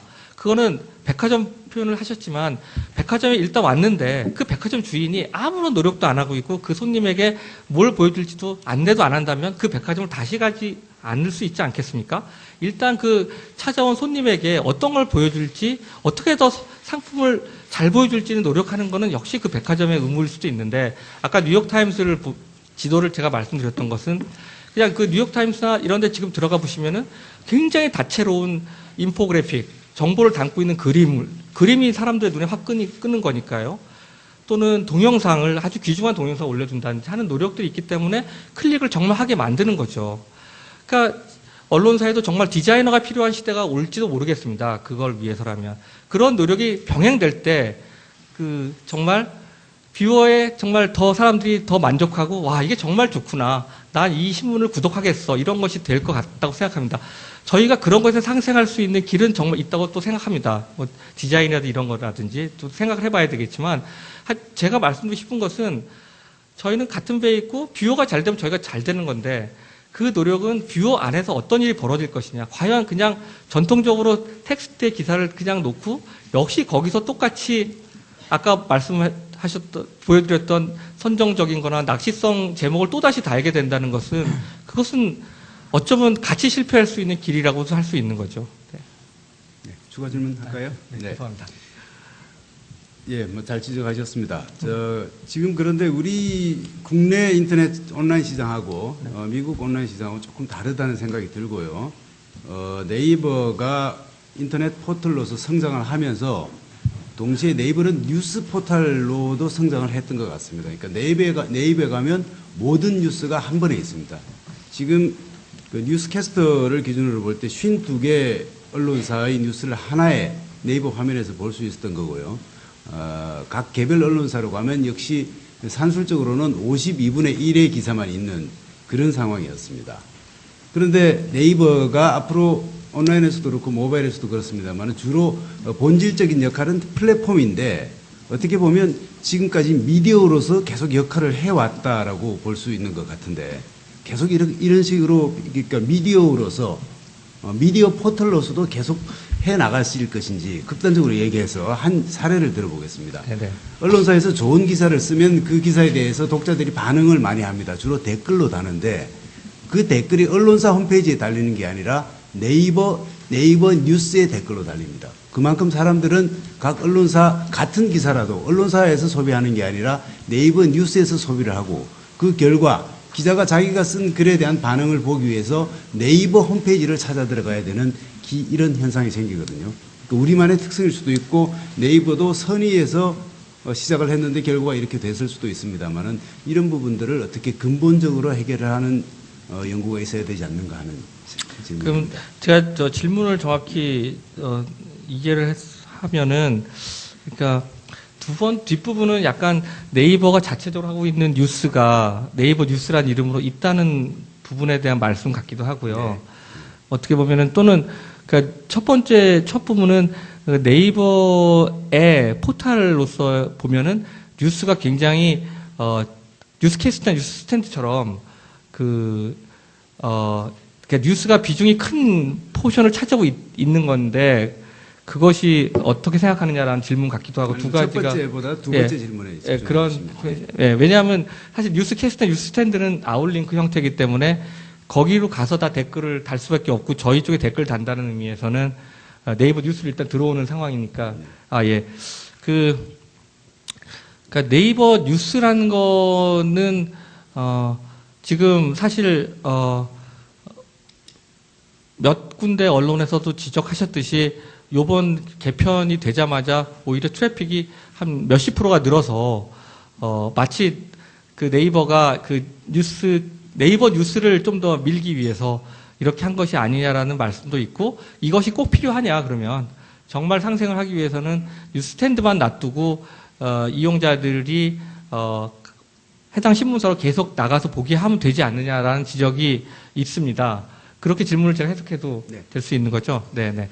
그 점은 정말 또 저희도 사실은 그걸 원해서 저희가 이번에 그런 개편을 했다고는 정말 드릴 수는 없고요. 그러니까 저는 정말 그런 의도는 없었고, 반사적으로 일단 네이버 뉴스가 일부 는 건 사실입니다만, 이 네이버 뉴스란 것은 기본적으로 이번에 새로 만든 것이 아니라 과거에 이제 뉴스캐스트 시절부터도 계속 있어 왔던 이제 그런 서비스입니다. 여기에는 상당한 수의, 그렇게 많지는 않지만 전체 뉴스 소비자과 비교할 때는 많지 않지만 이제 고정적인 독자가 있는 셈이고, 그 독자들이 이렇게 해당 기업의 해당 언론사의 기사를 보는 것보다는 이렇게 좀 모여져 있는 것을 보는 것이 좋다라고 하는 걸 선호하는 점도 있는데, 저희도 이제 서비스 기업은 입장에서 저희가 사실 이번에 뉴스 스탠드라는 어떻게 보면 많은 반대와 우려 속에도 진행했던 그걸 결정한 근저는 저희도 하나의 기업이고 저희에게는 가장 또 중요한 이용자 만족이라는 지표가 있다, 가치가 있다. 그런 거고, 그런 점에서 이용자들이 불편해하는 부분, 선정성이라든지 낚시성 기사에 대한 것, 이런 것들 또는 또 전체적인 신문의 편집의 가치를 좀 더 보여줄 수 있는 것들이 있을까? 좀 더 큰 부여를 드리면 좋지 않을까? 이런 점으로 접근했던 거지만 그것 자체가 이용자의 만족에 사실은 기반했던 거고, 이용자 원하는 것이 무엇일까라는 고민에 기반했던 것처럼 지금도 여전히 이용자들이 네이버 뉴스라는 걸 통해서 만족하고 그걸 지금까지 유지되길 원하는 분들도 있다. 즉 네이버 뉴스는 사실은 저희의 주력인 거라기보다는 하나의 보완제로서 작동해 왔던 거고, 이번에 사실 네이버 스탠드라는 새로운 UX가 나오는 충격의 반작용으로서 어떻게 보면은 기능을 하고 있을 뿐이지 저희가 이것을 더 적극적으로 밀고 뭐 할 생각이 전혀 있지는 않습니다. 그걸 정말 솔직히 증명해 드릴 수 있는 어떤 하나의 논거라면 저희의 그 디스플레이 광고, 즉 배너 광고의 수익의 거의 90% 이상이 메인 페이지에서 발생하고 있습니다. 그리고 네이버 뉴스에 있는 광고는 정말 미미한 수익을 갖고 있는 거라서 저희 입장에서는 만약에 뉴스 스탠드가 실패가 돼서 여기서 트래픽이 굉장히 떨어진다 그러면 그 네이버 뉴스로 들어오는 유입량에서 생길 수 있는 조금의 이익은 전혀 거기에 비교할 수 없을 정도로 차이가 많이 나는 상황이고요. 그래서 그것이 어떤 의도를 갖고 있었던 그런 건 전혀 아니고, 여기서 만약에 정말 네이버 뉴스를 폐지한다면은 순간적으로 네이버 뉴스 스탠드를 통해서 언론사로 가는 트래픽은 분명히 늘 수는 있겠죠. 물론 늘 수는 있겠습니다만 저희는 그것은 저희가 이용자의 혼란을 감당할 수 없는 상태라고 생각합니다. 이제 뉴스 스탠드가 만약에 정말 자리를 안착한다면 이런 문제가 당연히 해소될 거라고 생각합니다만, 지금 상황에서는 저희 입장은 이것은 이번 문제로 생긴 거라기보다는 하나의 인터넷 포털 뉴스에서의 보완제로서 기능하고 있고, 지금도 보완제로서의 역할을 넘지 않을 것 같다. 그런 정도로 말씀을 드리겠습니다. 네, 그 최진순 기자님한테 마이크를 넘기기 전에 제가 하나 좀 여쭤보겠습니다. 아까 이제 이 뉴스 스탠드 시작한 지 한 열흘밖에 안 된다고 말씀하셨는데, 지금 상당히 언론사에서 비명을 지르고 있지 않습니까? 네. 이전까지 그 트래픽 감소가 너무 크기 때문에 그 수익이 많이 떨어지잖아요. 그것 때문에 비명을 지르는데, 아까 대표께서는 좀 시간을 좀 두고 검토를 해보겠다. 그것이 안착을 하는지 안 하는지 검토를 해보겠다고 말씀하셨는데, 그 기간이 어느 정도 생각하고 있습니까? 한 뭐 3개월인지 4개월인지 아니면 1개월인지. 네, 저희는 기본적으로 아까 주제형 서비스를 말씀드리면서 제가 6개월 뒤에는 그게 정상화됐다라고 말씀을 드렸을 때를 생각해 보면은 그거는 6개월 정도라고 생각을 한 것 같습니다. 개인적으로는 그렇게 말씀드릴 수 있습니다만, 또 모든 것은 또 상황에 따라서 다를 수 있지 않겠습니까? 그러니까 상황을 좀 보고 또 말씀드리도록 하겠습니다. 네. 그러면은 저 상황이 좀 심각하면은 좀 더 당길 수도 있다는 걸로 받아들이고 다음 질문으로 넘어가겠습니다. 예, 그 뉴스탠드 관련한 이야기는 전 좀 우회적으로 질문을 드릴까 하는데요. 사실 언론과 포털 간의 관계는 뭐 약간의 이견이 있겠지만 이제는 좀 상생 모델을 찾아야 된다는 관점에서 김 대표께서 발표하시는 것을 잘 지켜봤고요. 2000년쯤에 언론과 포털 간의 관계는 기사의 판매와 구매라는 관계 모델로 설정이 됐었고요. 2005년에 포털 뉴스의 선정성 논란이 있고 2006년 네이버도 이용자위원회를 만드는 등의 어떤 미디어적 서비스로서의 완결성을 기하는 노력들이 그 무렵에 발생했고요. 그 과정에서 언론사에게 트래픽을 전이하는 상생의 노력들이 그때부터 시작됐던 겁니다. 그래서 지금의 뉴스스탠드까지 사실 NHN이 한국의 언론 산업의 인터넷 생태계에서 그 지지하는 그 규모나 위상이 상대적으로 그렇게 클 수밖에 없었던 그런 흐름이 있었던 건데요. 제가 질문 드리고자 하는 것은 지금 이제 네이버가 지금까지 언론사한테 넘겨준 것은 사실상 트래픽이라고 하는 그 가치였습니다. 그러나 그 가치가 개별 언론사의 수준 그리고 한국적 특수성에 의해서 굉장히 산업적으로 유의미한 수준으로 극대화되지 못하고 있는 것이 또한 사실이고요. 뉴스스탠드의 파장이 상당히 충격적으로 받아들일 수밖에 없는 여지도 분명할 것 같습니다. 그래서 저희가 드리는 말씀은 뉴스스탠드 이후에 혹은 뉴스스탠드를 지켜보면서 언론사와 포털 간의 상생 모델, 더 다른 차원의 상생 모델을 혹시 고려하고 계신 것이 있다면 말씀해 주시고, 혹시 고려하지 못하고 있었다면 김 대표께서 보시는 언론과 포털 간의 관계 모델은 어떻게 설정되는 것이 좋을 것인지 그런 말씀을 해주시면 고맙겠습니다. 이게 질문을 다시 한번 요약하면은 뉴스스탠드 이후에 예. 상생 모델 그리고 그 다음에 그 뉴스스탠드를 이제 진행해 오면 네. 한 일주일 정도밖에 지나질 않았는데 네. 언론사들로서는 이제 트래픽 감소라고 하는 것이 굉장히 큰 데미지를 받고 있지 않습니까? 네. 그래서 그 부분, 그러니까 단순히 트래픽을 늘리고 줄이고 하는 부분보다도 언론사가 인터넷 시장에서 스스로 클 수 있는 부분에 대한 NHN의 어떤 좀 더 다른 차원의 지원이랄지 상생 모델을 혹시 고려하고 있었던 것이 그전에라도 있었다면 좀 소개해 주십사 말씀드립니다. 네. 정말, 네.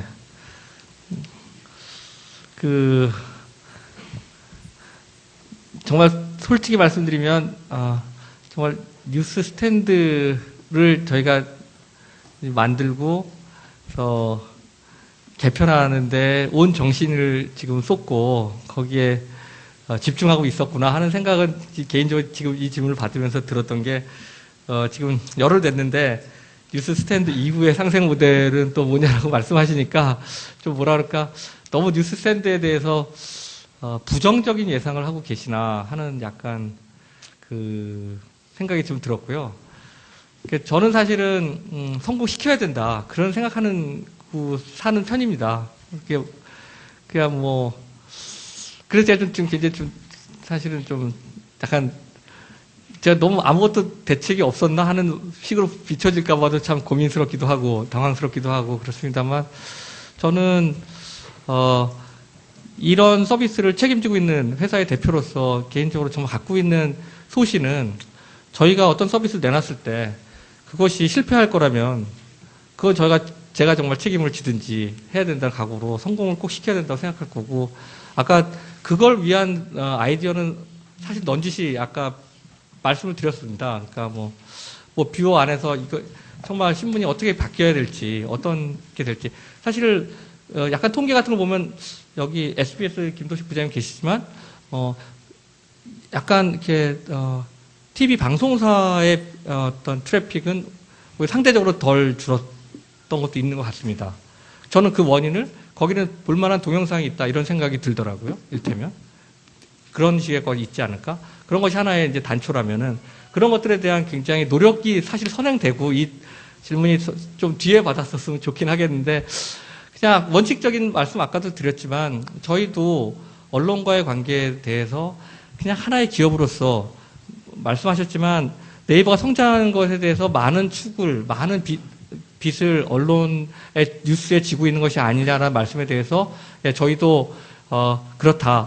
그리고 생각합니다. 그리고 또 앞으로도 네, 언론이 저희한테 많이 유통되는 게 저희도 좋을 거라는 생각을 하고 더 나아가서 그래도 한국이라는 나라에 살면서 한국이라는 나라에서 이런 지식에 관한 기업을 하는 입장에서 우리나라가 잘 되려면 정말 어떻게 돼야 되느냐, 우리가 민주정치가 잘 되려면 어떻게 해야 되는가에 대한 저널리즘의 가치도 잘 알고 있고 거기에 잘 기여하려고 하는 생각은 굉장히 많습니다. 물론 또 원론적인 얘기를 하고 이렇게 피해 가려나 보다 이렇게 생각하실지 모르겠지만 그냥 그런 관점에서 굉장히 많은 노력을 하겠습니다. 다만 사실은 좀 여쭤보고 싶었던 것도 언론과의 상생이라고 하실 때 언론이란 것의 정의가 어떤 건지도 참 개인적으로 참 대답하기가 좀 어려운 점이 있습니다. 이를테면 네. 우리 사회의 언론이란 게 굉장히 폭이 다양하고 넓습니다. 이를테면 네.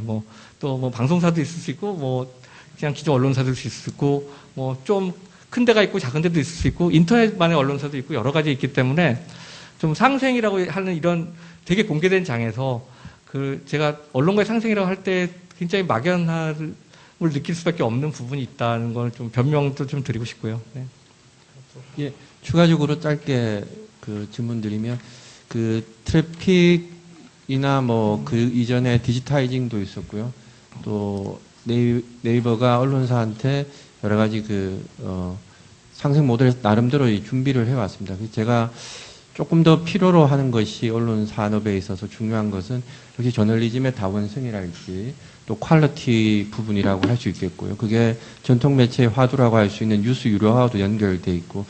근데 왜 이것을 굳이 사업자인 네이버한테 말씀을 드리냐 하면 네이버가 지난 10여 년간 뉴스 산업과 같이 공생하면서 시장을 키워왔고 그만한 생태계가 형성돼 있기 때문에 앞으로의 저널리즘의 미래에 대해서도 어느 정도 기여할 수밖에 없는 것이 한국적 속성이 아닌가라는 점에서 말씀드렸습니다. 그래서 혹시 후속적인 작업으로 고려하시는 것이 있다면 우리 사회에서 좀 더 좋은 저널리즘과 좋은 매체가 인터넷 생태계에서도 독자적으로 생존할 수 있는 토대를 지원하는데 좀 더 고심해 주십사 하는 내용으로 말씀드렸고. 예, 잘 알겠습니다. 예, 네. 그렇습니다. 혹시 그런 부분에 대해서 예를 들자면 저널리즘 재단이랄지 여러 가지 생각할 수 있는 것들이 있지 않겠습니까? 네, 좀 개인적인 생각일 수도 있지만 아직까지는 이런 인터넷과 저널리즘 또는 검색과 저널리즘 이런 관점에서 우리 사회가 진짜 머리를 맞대고 네,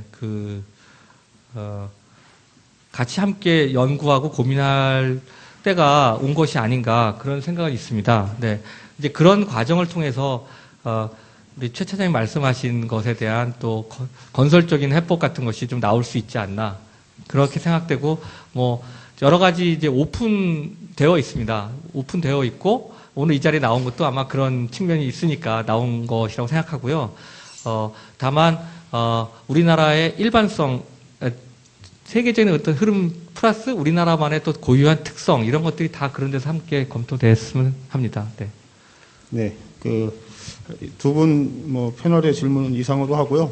지금 청중석에서 세 분이 이 질문서를 주셨는데 세 분이기 때문에 전부 다 그냥 한꺼번에 읽어드리겠습니다. 네. 이거 전부 다 기록해뒀다가 답변 부탁드리겠습니다. 먼저 여영무 뉴스앤피플닷컴 대표께서 질문입니다.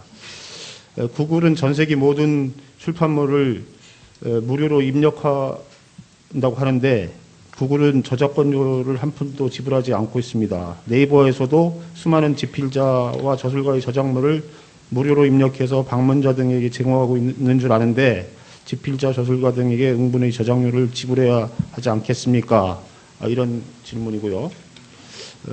또 하나는 황종택 논객닷컴 편집인께서 주신 질문입니다. 네이버 등록하는 언론사 네이버의 뉴스 스탠드 말씀하시는 것 같아요. 거기 선정에 언론사에서 지대한 관심이 있는데 그 기준이 무엇인가요? 이청수 선배님께서는 좀 다른 질문이신데 뭐 IT 업계에 종사하시니까 아마 저희 답변을 듣고 싶은 것 같습니다. 김종은 미래창조과학부 장관 후보자가 사퇴를 했지만 김종은 미래창조과학장 후보자의 지명 사퇴에 대해서 어떻게 평가하시는지요? 어떻게 평가? 평가. 그리고 박근혜 정부의 IT 정책 방향에 관한 건의를 한다면 어떤 거가 있겠습니까? 또 지금 방금 하나 더 질문이 들어왔네요. 한겨레 조승현 기자께서 뉴스 스탠드 도입 이후 유일하게 네이버 메인에 기사 제목이 노출되고 있는 연합뉴스를 그대로 존치하는 게 좋다고 생각합니까? 다른 언론사는 제호가 연합기사 제목이 노출되는 상황을 공정하다고 보기 어렵습니다. 이런 질문이었습니다. 여기에 대해서 뭐 순서는 관계없이 답변해 주시기 바랍니다. 예, 우리가 정리가 잘 돼야 될 텐데요. 예, 저작권은 사실 역시 인터넷과 검색업체의 오랜 고민이었는데 조금 변명을 드리면은 약간 오해는 있으실 수는 있겠다 그런 생각이 듭니다. 그러니까 무조건 뭐 무료로 막 가져다가 쓰고 그런 건 아니고요. 그러니까 구글이 그 책 프로젝트를 하면서도 물론 구글이 그냥 이걸 훔치겠다고 하는 의미가 아니라 일단은 법률적으로 먼저 접근을 하고 있습니다. 그러니까 즉 이것이 저작권 침해가 아니라 굉장히 저작권의 개념은 사실은 이제 공정 사용이라고 해서 더 많이 쓸 수 있게 하자는 측면도 또 있는 거기 때문에 그 구글의 주장은 1차적으로 뭐 예를 들어 이런 것입니다. 그러니까 그 도서관에 저기 먼지 쌓인 곳에 있는 어떤 책이 한 300년 전에 누가 쓴 거지만 참 좋은 내용을 담을 수도 있었던 건데 그것을 끄집어냈을 때 그런 책이 왜 지금까지 사람 손에 닿지 않냐 하면 그런 책이 있는지도 모르는 경우가 많거든요. 그걸 다 어떻게 알겠습니까? 근데 그걸 디지타이징의 큰 장점이 뭐냐면 검색을 하면 그게 바로 1초도 안 돼서 나타난다는 거에 있습니다. 그러니까 그게 이제 바로 핵심인데요. 저희 아까 뉴스 라이브러리 했지만 저기 원로 선생님도 계시지만요. 아마 모르실 겁니다. 저희 그 뉴스 라이브러리 가서 그 어떤 특정한 단어를 한번 쳐보시면 그 단어가 나온 옛날 1950년대, 60년대 신문의 기사 페이지가 바로 뜹니다. 저도 고3 때 이제 인터뷰를 한 적이 있는데 제 이름을 치고 고등학교 이름 치면은 그 인터뷰 페이지가 바로 나옵니다. 그냥 슬라이드로 찾는 게 아니라 검색으로 찾을 수 있는 건데 그걸 책이라고 생각해 보십시오. 만약에 제가 뭐 강감찬 장군을 연구하고 있는데 강감찬 장군을 쓴 책을 어떻게 다 찾겠습니까 하는데 구글이 만약에 그걸 해내면은 한 번에 다 찾을 수가 있는 거죠. 이제 그런 관점인데 그런 저자들이 다 죽었거나 이미 뭐 어떻게 되는지 모르는 경우가 너무 많은 상태이죠. 그런 상태에서 그런 것이 공정 이용일 수도 있지 않냐라는 생각으로 하고 있고 한편으로는 이제 그 상대 단체가 있습니다. 길드, 그 작가 조합 이런 거 합의를 해서 지금 저작권료도 지불하거나 기금을 내거나 하는 식으로 잘 해결해 나가고 있다고 저는 생각하고 기타 이제 많은 현 세대에 사는 사람들의 음악이라든지 이런 거에서 침해 문제는 사실 많은 다양한 필터링 그리고 법제가 요구하고 있는 정도의 것들 즉 저작권 침해물을 우리가 걸러내고 삭제하고 이런 노력을 법의 기준에 따라서 100% 하고 있다고 생각합니다. 그리고 아까 보여드렸지만 많은 것들을 저희가 고려를 직접 드리면서 만들어내고 쓰고 있고요.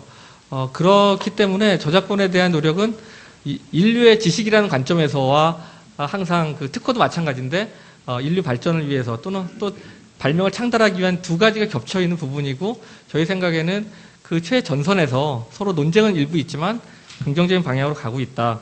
이제 그런 말씀을 예 그게 저의 일단 답이고 약간 오해가 있으실 수 있는데 그 저작권 침해는 하여간 안 하도록 더 노력하겠습니다. 더 신경을 많이 쓰도록 하겠습니다. 네. 그다음에 뉴스의 선정 기준은 사실은 중립성을 유지하기 위해서 저도 자세히는 모릅니다. 이게 저희가 언론학회의 추천을 받으신 위원분들을 통해서 상당한 다양한 지표들, 다양성이라든지 여러 가지 신뢰도라든지 저는 사실 그 지표 자체에도 관여를 안 하고 있습니다만 그런 것에 의한 심사를 하고 있기 때문에 이게 이제 약간 투명하지 않게 약간 유지가 되고 있냐라는 비판은 여전히 있을 수 있다고 생각이 듭니다. 한편으로는 외부의 영향을 으로부터 좀 차단하고 보호하기 위해서는 한편으로는 또 이렇게 약간의 비밀성과 이런 게 있지만 저희가 분명히 말씀드릴 수 있는 거는 저희가 그걸 갖고 어떤 이상한 걸 한 건 전혀 아닌데 한편으로 여전히 질문이 이렇게 플로어에서 나올 정도의 궁금증과 그런 것이 있다 그러면 저희가 조금 더 개선해서 이런 네이버의 뉴스에 진입하는 어떤 그런 이슈에 대해서도 보다 더 객관적으로 공개적으로 할 수 있는 방안에 대해서는 한번 검토를 할 생각이 좀 있습니다. 네. 그다음에 김종훈 장관 후보자에 대해서는 제가 개인적으로 사실은 전혀 모르는 분이어서 저는 참 말씀드리기는 어려운데 지금 현 정부의 국정 과제를 보면은 세계 최고의 인터넷 강국이라든지 뭐 정보통신 강국 이런 게 좀 들어 있습니다. 그리고 또 지금 계속 그 논의되고 있는 미래부에 논의된 거에 보면 벤처라든지 어떤 생태계 조성 이런 것들이 있어서 저희 같은 인터넷 서비스 업계로서는 굉장히 일단 희망적으로 기대를 가지고 보고 있습니다. 보고 있고, 네, 아까 제가 사실은 해외 얘기를 많이 했습니다. 해외를 많이 얘기했고, 김종원 장관님에 대한 장관 후보에 대한 그 추천 관련해서 딱 한 말씀 드리고 싶은 거는 뭐냐 하면, 아까 해외를 많이 얘기하면서 오히려 국내에서 좀 약간 홀대를 받았다. 저희가 그런 어떤 점을 살짝 말씀드린 적이 있는데, 제 개인적으로 제가 김종원 장관 후보님은 전혀 몰랐지만, 적어도 미국이라는 나라를 보고 글로벌을 아는 분이시라면 차라리 우리의 문제점을 더 좋게 봐줄 수도 있지 않나 하는 기대는 솔직히 했었습니다. 저는. 네. 그런 글로벌한 시각에서 본다면은 이 문제를 어떻게 볼까? 예. 어떤 편협하게 이렇게 국내에서 이렇게 보는 것이 아니라면은 저희는 저희한테 저희의 꿈이나 희망에 대한 기대를 상당히 알아주실 거라는 생각은 좀 했었습니다. 네. 그다음에 네, 연합뉴스는 사실은 네이버 뉴스와 또 약간 일맥상통한 면이 있습니다. 처음 뉴스캐스트를 저희가 만들 때에 연합뉴스의 위치가 거기 고정돼서 지금까지 오고 있죠. 그리고 연합뉴스를 그렇게 했던 이유는 그 속보라는 것의 의미에서의 가치가 굉장히 있을 거라고 생각을 했었던 것입니다. 그래서 이 전체 우리 네이버란 하나의 뉴스 틀을 잘 보시면은 언론사에게 편집권을 드리는 박스와 그 위에 속보라는 것의 한 줄, 그리고 이제 네이버 뉴스라는 하나의 보완제, 이 구조인데요. 지금 사실 그 가장 크고 중요한 박스인 네이버 뉴스캐스트를 뉴스 스탠드로 바꾸지 않았습니까? 그랬더니 이제 그 영향이 조금 네이버 뉴스로도 가고 연합 뉴스 쪽으로도 가긴 갔습니다. 가긴 갔습니다만 저는 제 입장에서는 큰 틀은 바꾸지 않은 거다라고 여전히 저는 믿고 있습니다.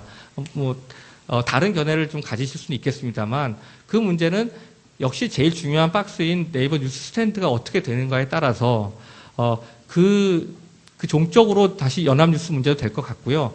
역시 이것도 마찬가지로 제가 네이버 뉴스를 키우려고 이랬던 것이 아닌 것처럼 연합뉴스를 저희가 특별히 어떤 속마음을 가지고 키우려고 했던 게 전혀 아닌 거라고 말씀드릴 수 있는 게, 그건 진짜 속보반을 위해서 저희 네이버에서 소비되는 인링크 구조고 연합으로 전혀 가고 있지 않습니다. 그리고 연합 자체가 이것 때문에 그 연합 자체 사이트가 또 활성화됐다는 현재 지표도 하나도 없는 것으로 알고 있고요. 그래서 역시 이 문제도 결국 네이버 뉴스 스탠드가 과연 얼마나 안착하고 성공할 수 있느냐에 따라서 종적으로 바뀔 거라고 생각합니다. 정말 한국에서는 이용자의 사용 소비 시간은 한계가 있고 많이 차왔다고 생각합니다. 그러니까 우리 시간이 24시간에서 넘어가질 않습니다. 이를테면. 그래서 굉장히 좀 풍선 효과 같은 것이 얼핏 좀 존재합니다. 어쩔 수 없이 그렇다고 더 다 늘지도 않고 약간 이리 왔다 갔다 저리 갔다 왔다 하는 수준인데, 그 수준에서는 그렇다고 연합이나 네이버 뉴스가 이걸 기화로 더 확장해서 갈 계획이 없는 한 뉴스 스탠드 자리를 잡으면 그 시간만큼 결국 다시 돌아오지 않을까? 그런 생각도 있어서 이것도 좀 지켜봐 주시면 좋겠고, 지금 현재로서는 역시 이용자들이 거기를 좀 더 클릭이 늘었다는 의미는 지금 현재 구조에서는 그것이 보완적으로 기능하고 있다라고 생각되기 때문에 역시 이것도 금방 지금 이것을 손을 댔다가는 그걸 보는 이용자에 대해서는 굉장히 불편할 수 있다고 저는 생각하기 때문에 이것도 일단은 좀 더 유지를 해볼 생각입니다. 네, 김 대표님 오늘 긴 시간 동안 충실한 발표, 성실한 답변 고맙습니다. 오늘 아침에도 강연을 하고 오셨다고 하고 지금 끝나면 또 바로 강연을 가신다고 하는데 이렇게 바쁘신 와중에서 특히 오셔서 이런 발표를 해주셔서 언론계하고 네이버하고의 어떤 서로의 이해를 좀 높이는데 조금이라도 좋은 장소가 됐으리라고 생각합니다. 앞으로 아까 말씀하셨듯이 뉴스 스탠드의 어떤 경과를 봐가면서 또 한 번 또 자리를 마련하겠습니다. 그때 꼭 나와서 다시 한번 좀 말씀을 나눠줄 기회를 주셨으면 좋겠고요. 오늘 대단히 감사합니다. 박수로. 예, 저로서는 정말 의미 있고 정말 평생의 영광이 될 만한 자리였다고 생각합니다. 그리고 그냥 뭐랄까 정말 부족하지만 최선을 다해서 회사와 언론이 함께 잘 될 수 있는 길에 대한 고민을 해왔다고 생각하고 하고 있고 또 앞으로 더 정말 오늘 와 보니까 고민의 깊이나 이런 것도 저한테는 많이 느껴졌으니까 정말 열심히 같이 한번 해보도록 하겠습니다. 네, 감사합니다.